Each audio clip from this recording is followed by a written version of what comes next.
Hello everyone and welcome to my review for The Defenders Season 1.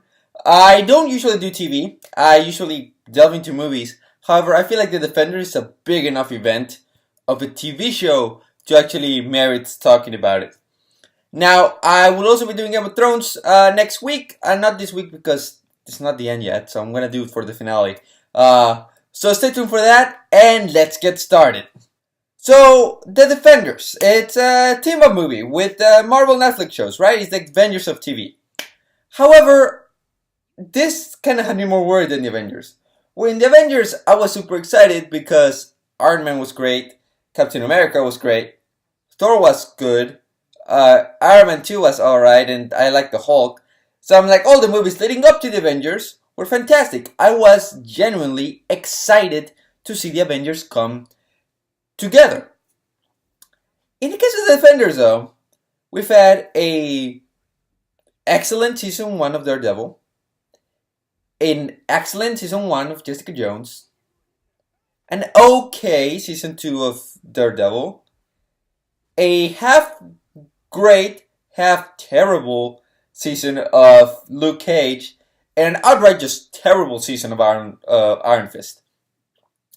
So you can see we have a lot of discrepancies here. There was only 3.5 things to be excited for in this show, and we got it. We got a good show from Marvel Netflix. Now I won't say it was excellent. This is easily not on the level of Daredevil season 1, but I think given all the things that had to come together and the things that come together for this show, I think it makes a lot of sense. The way it ended up being, and I enjoyed it, and I think it was really good.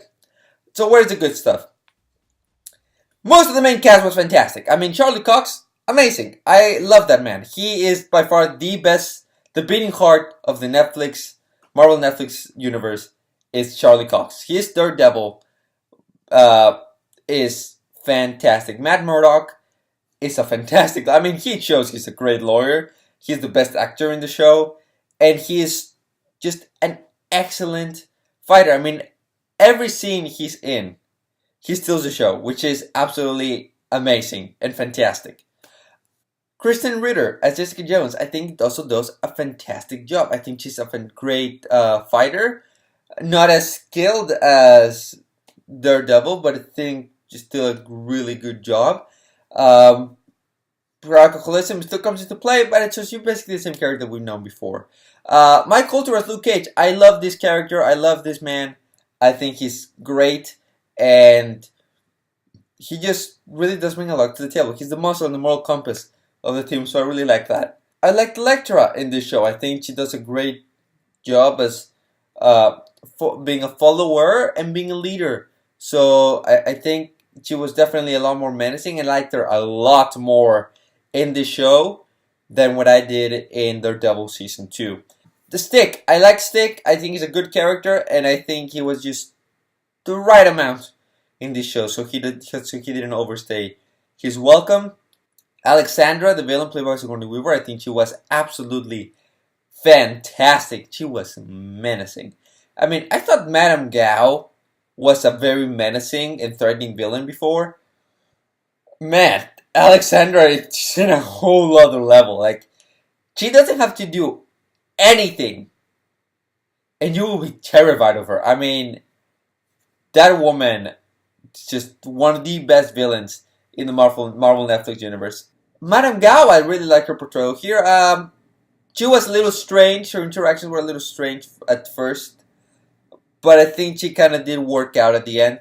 And the other hand members, I think they also did a really good job. So I really like the cast for the most part. I really like the action in this show. I think the action was really well made, really well choreographed. I think it's on the level of Daredevil season 1 and 2. More close to season 2, especially because the creators were from season 2. But I think the action was really good. I think it was really entertaining. It was gory. All you expect from Marvel Netflix. There was really good chemistry between the characters, and I really like that. I like that the characters actually get along, and that they are, actively fighting each other while also trying to connect with each other. So I really like that. and the interactions, the teams that they kind of built throughout, the pairings work really well for all of them.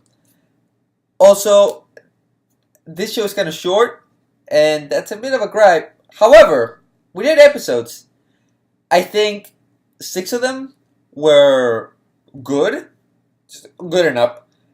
Well, the first 2 were not. So the fact that it was short actually kind of helped it, because had it been longer, I think it would have definitely overstayed its welcome. But I think the Stranger Things model works really well for the Defenders, and I really like that. But you see, I didn't mention some things here. That's because they're in the bad. Episodes 1 and 2 are boring and slow, and you get almost no payoffs then.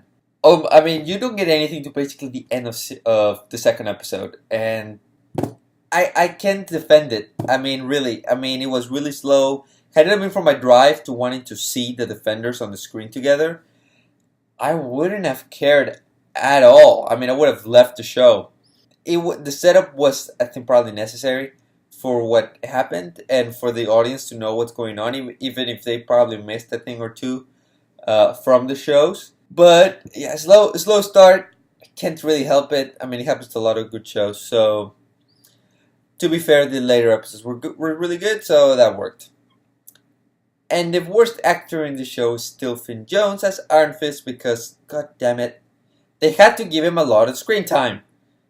And he deserves the least amount of screen time. Give more screen time to Daredevil. He's a great character. Jessica Jones is a good character. Heck, even Luke Cage, I think, is a great character. But come on!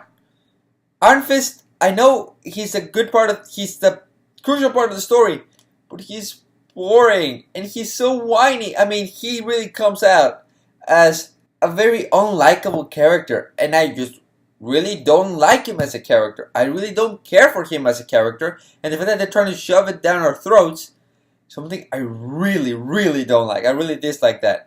Got a little better towards the end. However, I feel like really, especially at the beginning, gosh, it was unbearable.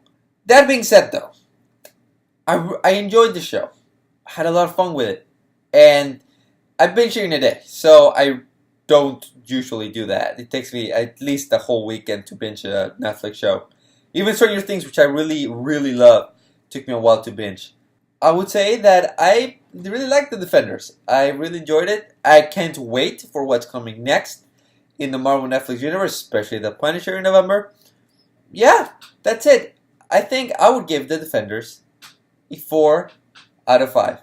A really good show that, has some really good moments, some bad. It's good, but it's not really quite on a really great level yet.